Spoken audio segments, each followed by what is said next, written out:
அனைவருக்கும் வணக்கம். இன்னைக்கு வந்து ஒரு 30க்கு 10 அளவுள்ள ஒரு விசிகே பேனர். இதுதான் அந்த பேனரு.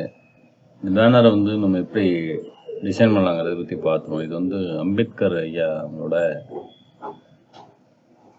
பிறந்த நாளுக்காக நம்ம ரெடி பண்ணக்கூடியது ஒரு பேனரு. இந்த நண்பர் ஒருத்தவங்க வந்து ஒரு ஒரு இமேஜ் ஃபைலாக அனுப்பிச்சிருந்தாப்புல. அதை வந்து நம்ம எடிட் பண்ணி இது மாதிரி பிஹெச்பி ஃபைலாக வந்து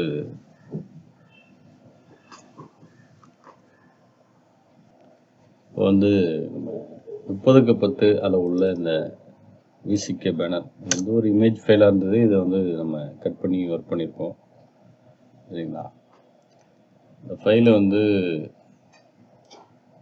இதோட அளவு வந்து 30க்கு 10 ரெசல்யூஷன் 100 வச்சுருக்கேன். என்னோட அவங்கவுங்க சிஸ்டத்தோட கான்ஃபிகரேஷனுக்கு பொறுத்த மாதிரி நம்ம வச்சுக்கலாம். சரிங்களா? இப்போ வந்து இதோட அளவு வந்து நம்ம செட் பண்ணிவிடுவோம். 30க்கு 10 100. ஓகே, 100. ஃபஸ்ட்டு நம்ம இந்த ஃபோட்டோஸ் எல்லாமே வந்து நம்ம தனித்தனியாக கட் பண்ணி வச்ச ஃபோட்டோ. அதனால் ஃபோட்டோ எல்லாத்தையும் நான் லிங்க் பண்ணிக்கிறேன். ஓகே,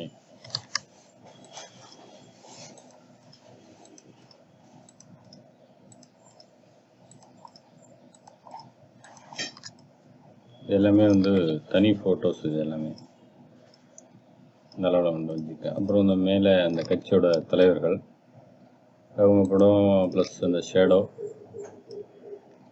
அது வந்து நல்ல வச்சுருக்கோம். அப்புறம் அந்த கட்சியோட ஃப்ளாகு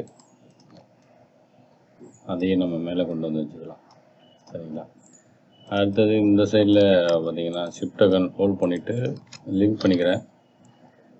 ஷிஃப்ட்டை ஹோல்ட் பண்ணிவிட்டு இந்த ஃபோட்டோவில் வச்சு கிளிக் பண்ணும்போது ஷிஃப்ட்டை ஹோல்ட் பண்ணியிருக்கேன். இந்த ஃபோட்டோவில் வச்சுட்டு ஒன்றா கிளிக் பண்ணும்போது அந்த ஃபோட்டோஸ் மட்டும் நமக்கு செலக்ட் ஆகிடும். கீழே வந்து அவங்களுக்கு பொறுப்பு கொடுத்துருக்காங்க. அந்த பொறுப்பு ஃபஸ்ட்டு அவங்க என்ன ஊருங்கிறத போட்டிருக்காங்க. அடுத்தது அந்த கட்சியோட தலைவர், அப்புறம் அவங்க மாவட்ட பொறுப்பாளர், அவங்க ஃபோட்டோ நல்லா வச்சுட்டு இந்த இடத்துல அவங்களோட ஃபோட்டோ அம்பேத்கர் அவங்களோட ஃபோட்டோ. அடுத்தது பேக்ரவுண்டில் வந்து 2 இமேஜ் இருக்குது. இந்த 2 இமேஜையும் வந்து நம்ம எடுத்து இம்போர்ட் பண்ணிவிட்டு இந்த கலரை வந்து மேலே இந்த மாதிரி கலர்ஃபுல்லாக கொண்டு வரதுக்கு நம்ம ஒரு சில கலர் ஆப்ஷன்லாம் வந்து நம்ம இதில் ஒர்க் பண்ணோம். எப்படி நான் சொல்கிறேன். சரிங்களா? ஓகே, சாதாரணமாக இது வந்து நெட்டில் தான் நான் டவுன்லோட் பண்ணேன். அந்த ஃபோட்டோ நெட்டில் டவுன்லோட் பண்ணிட்டு அதோட பிளண்ட் மோடை வந்து சேஞ்ச் பண்ணி நம்மளோட க்ரியேட்டிவிட்டிக்கு தகுந்த மாதிரி நான் செட் பண்ணி வச்சுருக்கேன் அதை. சரிங்களா? ஓகே, இப்போ இந்த அளவில் ஃபோட்டோ வச்சுக்கிறேன். இப்போ இவங்க ஃபோட்டோ வந்து ஷிஃப்ட் கண்ட்ரோல் க்ளோஸ் ப்ராக்கெட் கொடுத்து ஃப்ரண்ட்டு கொண்டு வந்து, ஏன்னா அவங்க ஹெட்டு வந்து மறையுது. மேலே உள்ள ஃபோட்டோ கூட ஹெட்டு மறையுதுங்கிற ரீசனுக்காக okay shift control close bracket கொடுத்து ஃப்ரண்ட்டு கொண்டு வந்துக்கிறேன். அதே மாதிரியே இந்த photo shift control close bracket கொடுத்து ஃப்ரண்ட்டு கொண்டு வந்துக்கிறேன். ஓகே, இப்போ வந்து நம்ம வந்து பேக்ரவுண்டு வந்து செட் பண்ணணும். இப்போ அப்புறம் வந்து சட்டமேதை அப்படிங்கிறது அந்த மெசேஜ் ப்ளஸ் வந்து அப்புறம் இந்த விசிகேயோட இந்த ஃப்ளாகு. ஓகே, பாட்டம் சைடில் நம்ம வந்து ஒரு டெக்ஸ்ட்டு அவங்க யார் அடிக்கிறாங்க, என்ன ஊர் அப்படிங்கிறத வந்து தெரியணுங்கிறதுக்காக நம்ம இந்த மாதிரி செட் பண்ணி வச்சுருக்கோம். ஷிஃப்ட் கண்ட்ரோல் க்ளோஸ் ப்ராக்கெட் கொடுத்து ஃப்ரண்ட்டு கொண்டு வந்துக்கிறேன். வந்துட்டு ரொம்பவும் கீழே இல்லாமல் ஒரு எட்ஜஸ் இல்லாமல் இந்த மாதிரி கொண்டு வந்துச்சு. அப்புறம் இந்த இடம் வந்து நமக்கு கிளியராக தெரியல, அதுக்காக வேண்டி நான் ஒரு பெயிண்டோட ஸ்ட்ரோக் இது அதை வந்து நான் பேக்ரவுண்டாக கொடுத்துக்கிறேன். பேக்ரவுண்டாக கொடுக்கும்போது எனக்கு வந்து கிளியராக அந்த எழுத்துக்கள்லாம் வந்து எனக்கு கிளியராக தெரியுது.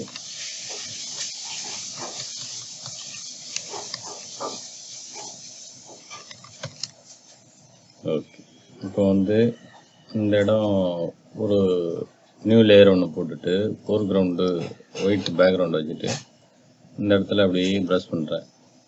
ப்ரஷ் பண்ணிட்டு இதை வந்து பேக் கொண்டு போய்க்கிறேன். ஓகே, ப்ரஷ் டூலில் கொஞ்சம் ப்ரெஸ் பண்ணிவிட்டு இந்த அளவில் இதை வந்து ஷிஃப்ட் கண்ட்ரோல் க்ளோஸ் ப்ராக்கெட் கொடுத்து பேக் கொண்டு வந்துக்கிறேன்.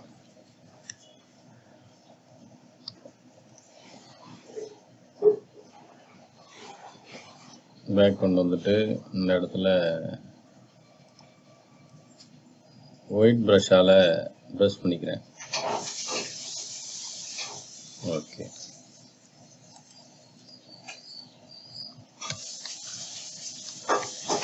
ஷிஃப்ட் கண்ட்ரோல் க்ளோஸ் ப்ராக்கெட் கொடுத்துட்டு நம்ம அதை ஃப்ரண்ட்டு கொண்டு வந்துடலாம்.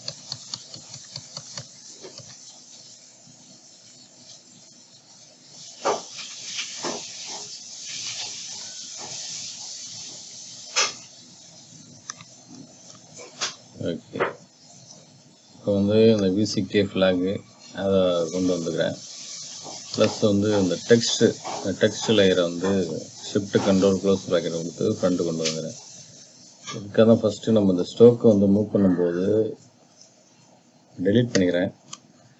ஏற்கனவே வந்து நம்ம வீடியோவில் சொன்ன மாதிரி இந்த ஸ்டோக்கு ஃபோட்டோஸ் இங்கே இருக்குது. இந்த ஃபோட்டோவுக்கு மேலே நம்ம அந்த மெசேஜ் இருக்குது, அந்த டீட்டெயில் இருக்குது. இப்போ அதுக்கு மேலே கொண்டு வரணும்னா இப்போ இந்த ஃபோட்டோவை கிளிக் பண்ணிவிட்டு இதுக்கு மேலே கொண்டு வரணும்னா இந்த ஃபோட்டோவை கிளிக் பண்ணிட்டு இந்த பெயிண்ட் ஸ்ட்ரோக்கை வந்து நம்ம இதை எடுத்து இம்போர்ட் பண்ணும்போது இப்போ நமக்கு வந்து இந்த ஃபோட்டோவுக்கு மேலே வந்துடும் இந்த பெயிண்ட் ஸ்ட்ரோக்கு. ஓகே,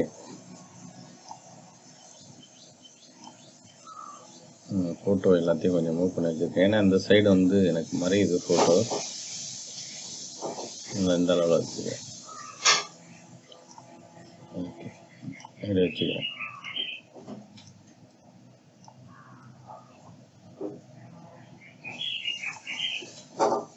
ஓகே, இப்போ லேயர் பேலட்டில் இந்த டெக்ஸ்ட் இதெல்லாம் எங்கே இருக்கோ அதை வந்து ஷிஃப்ட் கண்ட்ரோல் போட்டு ஃப்ரண்ட்டு கொண்டு வந்துக்கிறேன்.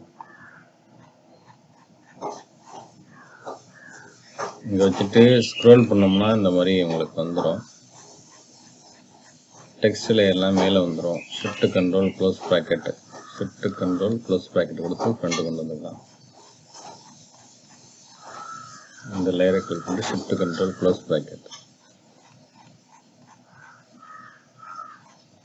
ஓகே, இப்போ வந்து நம்ம இந்த இதுக்குள்ளே இந்த வார்த்தைகளுக்குள்ளே உண்டான இந்த டெக்ஸ்ட் லேயர் எல்லாத்தையும் வந்து நம்ம மேலே கொண்டு வந்து வச்சுட்டோம். இப்போ இவங்களோட ஃபோட்டோஸ், பேனர் அடிக்கிறவங்க அவங்களோட ஃபோட்டோஸ் இதெல்லாம் வச்சுருக்காங்க. ஓகே, வந்து இந்த அளவில் கொஞ்சம் மூவ் பண்ணி ரொம்பவும் ஒரு மாதிரி கச்சாமச்சான்னு இல்லாமல் ஒரு நீட்டாக வந்து நம்ம பண்ணியிருப்போம். ஓகேங்களா, இப்போ வந்து கலர் வந்து நம்ம அப்ளை பண்ண போகிறோம். நம்ம ப்ரீவியஸ் வீடியோவில் அப்ளை பண்ண மாதிரியே இந்த இதுக்கும் நம்ம கலர் அப்ளை பண்ண போகிறோம். இதுக்கு வந்து நான் என்ன கலர்னால் ஒரு க்ரீன் கலர். ஓகே, இது ஒரு 50, சரி சியான் 50, மெஜெண்டா ஒரு 20, இது ஒரு 100 கொடுத்துட்டு ஒரு ப்ரஷ்ஷோட சைஸை கொஞ்சம் ப்ரெஸ் பண்ணிக்கிறேன். நியூ லேயர் அப்ளை பண்ணிவிட்டு இந்த மாதிரி ஒரு 2 கிளிக் பண்ணியிருக்கேன். இது வந்து பேக்ரவுண்டு கொண்டு போயிட்டு மேலே வந்து இந்த ஃபோட்டோஸ் இருக்குது. இந்த ஃபோட்டோஸ் வந்து மேலே இருக்கிறதுனால நம்ம பேக்ரவுண்டில் ஒரு கலர் அப்ளை பண்ணும்போது நமக்கு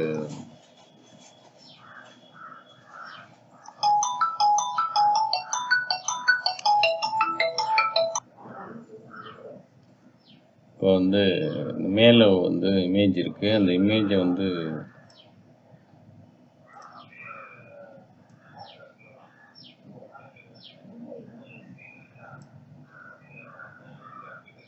நம்ம எரேஸ் பண்ணிக்கலாம். எரேஸ் பண்ணிவிட்டு திரும்ப இந்த பேக்ரவுண்டை சூஸ் பண்ணிவிட்டு shift control N new layer ஒன்று போட்டுக்கிறேன். இந்த இதுலேயே வந்து கொஞ்சம் டார்க் பாயிண்ட்டை கொஞ்சம் இன்க்ரீஸ் பண்ணோம்னா ஒரு 30 பாயிண்ட்டு பிளாக் கொடுத்தோம்னா நமக்கு வந்து இந்த கலர் வந்து கொஞ்சம் அதே கலரில் கொஞ்சம் டார்க்காகவும் திரும்ப இன்னொரு நியூ லேயர் ஒன்று அப்ளை பண்ணிவிட்டு ஒரு 50% கொடுத்து இன்னும் கொஞ்சம் டார்க்கை கொஞ்சம் இன்க்ரீஸ் பண்ணிக்கிறேன். இந்த அளவில் இன்க்ரீஸ் பண்ணிவிட்டு இப்போ இதோட பிளண்ட் மோடை வந்து நான் சேஞ்ச் பண்ணிக்கிறேன். மல்டிபிள் அப்படிங்கிறதுல வச்சுக்கிறேன். இதோட மோடை இந்த அளவில் இதுக்கும் கொஞ்சம் டிஃப்ரெண்ட் இருக்க மாதிரி நம்ம பார்த்துக்கணும். ஓகே, இந்த அளவு ஓகே. இப்போ வந்து நம்ம பேக்ரவுண்டுக்கு ஒரு கலர் வந்து நம்ம ஆட் பண்ண போகிறோம். இது வந்து டெக்ஸ்டர் எஃபெக்ட்டு. அதில் வந்து ஃபோர்க்ரவுண்டு மட்டும் கலராக இருக்கும். இந்த இன்னொரு சைடு வந்து நமக்கு வெறுமனே எம்டியாக தான் இருக்கும். கலர் எதுவும் அப்ளை ஆகாது. அந்த மாதிரி நம்ம வந்து இது மாதிரி செட் பண்ணிக்கலாம். இது வந்து ஒரு கிராஸில் கொடுக்குறோம் அப்படி. ஓகே, வந்து கிராஸில் கொடுத்துட்டு அதே கலரை இந்த அளவு கிராஸில் இங்கே கொடுத்துக்கிறேன். இந்த அளவில் நான் அப்படியே அப்ளை பண்ணிக்கிறேன். அப்ளை பண்ணிவிட்டு இப்போ இதுக்கு பேக்ரவுண்டில் இந்த மாதிரி ஒரு கலர் எஃபெக்ட் வந்து அப்ளை பண்ணியிருக்கோம். இந்த எஃபெக்ட் எப்படி அப்ளை பண்ணணுன்னு சொல்கிறேன். சரிங்களா? வந்து பேக்ரவுண்டில் இந்த கலர் அப்ளை பண்ணியிருக்கேன். இதுக்கு மேலே வந்து ஒரு கலர், என்ன கலர்னால் இந்த கலர் கொடுத்தா தான் நமக்கு அந்த மாதிரி லைட்டிங் எஃபெக்ட் வரும். Purple colour. ஓகே, 50 கொடுத்துட்டு ப்ரஷோட சைஸை வந்து சின்னது பண்ணிங்க. இந்த மாதிரி ஒரு கலர் இந்த சைடில் கொடுத்துங்க. இந்த சைடில் வந்து ரெட் கலர் ஸ்லேட் ரிமூவ் பண்ணி ரெட் கலர் வச்சுட்டு இந்த சைடில் எப்படி கொடுத்துங்க. 2 கிளிக் தான். 2 கிளிக் பண்ணிவிட்டு இப்போ இதோட பிளண்ட் மோடை வந்து சேஞ்ச் பண்ணிக்கிறேன். சேஞ்ச் பண்ணும்போது எனக்கு இந்த மாதிரி ஒரு எஃபெக்ட் வந்துடும், கலர் வந்துடும். திரும்ப ஷிஃப்ட் கண்ட்ரோல் N நியூ லேயரை அப்ளை பண்ணிக்கிறேன்.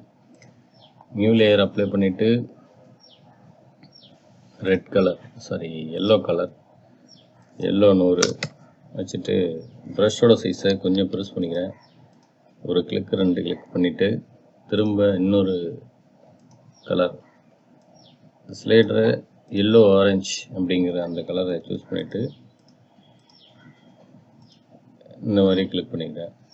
திரும்ப இன்னொரு நியூ லேயர் ஒன்று போட்டுட்டு இந்த பர்பிள் கலர்லேயே திரும்பவும் ஒரு கலர் ப்ரஷோட சைஸை கொஞ்சம் ப்ரெஸ் பண்ணிக்கிறேன்.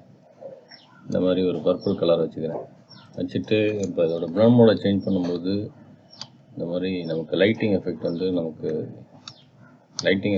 நமக்கு வரும். சரிங்களா? அதில் உங்களுக்கு இந்த மாதிரியான கலர் வந்து உங்களோட டிசைனுக்கு வந்து இந்த மாதிரி கலர் சூட் ஆகுதோ நீ அந்த கலர் வச்சுக்கலாம். ஓகே, இப்போ வந்து நம்ம இந்த கலரை செட் பண்ணியிருக்கோம்.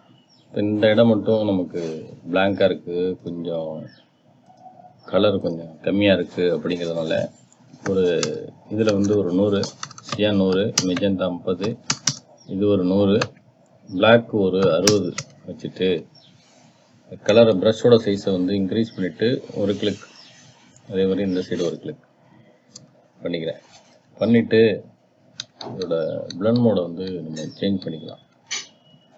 சரிண்ணா? அது அந்த ப்ரீவியஸ் லேயர் மேலேயே வந்து நம்ம அப்ளை பண்ணதுனால நமக்கு அந்த பிளண்ட் மோடு அந்த கலர் எஃபெக்ட் வந்து மாறலை. Okay, shift control N new layer ஒன்று போட்டுட்டு இந்த இடத்துல லைட்டாக அப்படி ஒரு கிளிக்கு தான் பண்ணியிருக்கேன். இந்த கார்னரில் மட்டும் ட்ரா பண்ணியிருக்கேன். அப்படி கலர் ட்ரா பண்ணிவிட்டு இந்த மாதிரி பிளண்ட் மோடை சேஞ்ச் பண்ணிக்கிறேன். சேஞ்ச் பண்ணிவிட்டு ஒரு பேக்ரவுண்டு, இந்த வந்து பபுள்ஸ் பேக்ரவுண்டு, இது இந்த மாதிரி ஒரு பேக்ரவுண்டு. இந்த இடம் மட்டும் எம்டியாக இருக்குது அப்படிங்கிறதுக்காக நான் இப்படி வச்சுருக்கேன். இந்த பபுள்ஸ் பேக்ரவுண்டை வச்சுட்டு இதோட பிளண்ட் மோடை வந்து எனக்கு தகுந்த மாதிரி நான் செட் பண்ணிக்கிறேன்.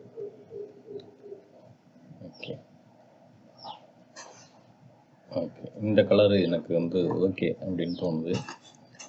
அதுக்காக வேண்டி கிராப் டூலை யூஸ் பண்ணிட்டு கிராஃப்டரில் யூஸ் பண்ணிவிட்டு இந்த பேலன்ஸ் இந்த பேக்ரவுண்டில் உள்ள பேலன்ஸ் லேயரை வந்து நான் டெலீட் பண்ணிக்கிறேன். ஓகே, இதையே கண்ட்ரோல் ஜே போட்டு ஒரு டூப்ளிகேட் எடுத்து கிளிக் டு ஹரிசான்டல் கொடுத்து ஷிஃப்ட்டை ஹோல்ட் பண்ணிவிட்டு அதை இந்த சைடில் மூவ் பண்ணி வச்சுக்கிறேன். இந்த லேயரை கிளிக் பண்ணிவிட்டு இந்த இடம் வந்து நம்ம லேயரை செட் பண்ணது தெரியுது, அதை எரேஸ் பண்ணி விட்டுறேன். அதே மாதிரி இந்த லேயரும் இந்த சைடில் நம்ம லேயரை வந்து செட் பண்ணது தெரியுது. அவ்வளோதான். வந்து நம்ம ஃபோட்டோ செட் பண்ணுறோம். ஃபோட்டோ செட் பண்ணிவிட்டு பேக்ரவுண்டை பார்த்திங்கன்னா ஒரு நீட்னஸான ஒரு பேக்ரவுண்டு இந்த மாதிரி செட் பண்ணி ஒரு 30க்கு 10 அளவுள்ள ஒரு பேனர் வந்து நம்ம டிசைன் பண்ணியிருப்போம். கீழே இந்த எழுத்து வந்து எனக்கு தெரியல, அதனால் என்ன பண்ணுறேன், சைடில் ஒரு ஷிஃப்ட்டு ரெக்டாங்கிள் மார்க்கெட் உள்ள கிளிக் பண்ணிட்டு ஷிஃப்ட் கண்ட்ரோல் என்ன ஆல்ட் பேக் ஸ்பேஸை போட்டு கலர் வந்து நமக்கு வந்து க்ரீன் கலர் இருக்குது, அதனால் க்ரீன் கலரை வச்சுட்டு இதை வந்து என்ன பண்ணுறேன், ஷிஃப்ட் கண்ட்ரோல் க்ளோஸ் ப்ராக்கெட் கொடுத்து ஃபஸ்ட்டு மேலே கொண்டு வந்துக்கிறேன். இந்த லேயரை வந்து ஷிஃப்ட் கண்ட்ரோல் க்ளோஸ் ப்ராக்கெட் கொடுத்து இந்த கீழே அந்த பார்டர் இந்த லேயரை வந்து கிளிக் பண்ணிட்டு ஓகே, இந்த பார்டர் லேயர் இங்கே இருக்குது.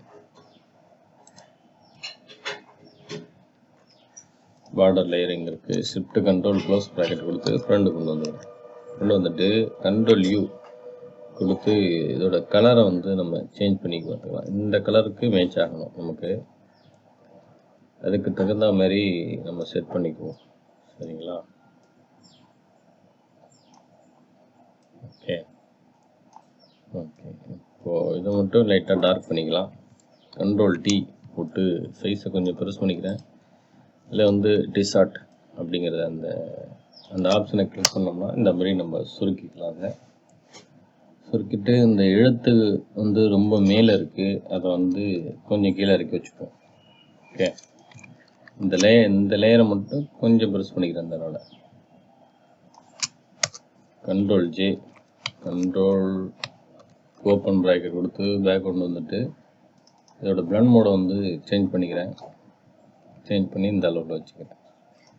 இப்போ வந்து பார்த்திங்கன்னா இவங்க நேமு செப்பரேட்டாக இருக்குது, இந்த விடுதலை இந்த கட்சியோட நேமு அது தனியாக இருக்குது. ஓகே, அவ்வளோதான். வந்து இந்த மெத்தடில் வந்து நீங்கள் ரெடி பண்ணி பாருங்கள், நிச்சயமாக பேனர் நல்லாயிருக்கும். இந்த ஃபைலை வந்து நம்ம டெலகிராம் குரூப்பில் இருக்கும், டவுன்லோட் பண்ணி யூஸ் பண்ணிங்க. மறக்காமல் நம்ம சேனலை சப்ஸ்கிரைப் பண்ணி சப்போர்ட் பண்ணுங்கள் ஃப்ரெண்ட்ஸ். தேங்க்யூ.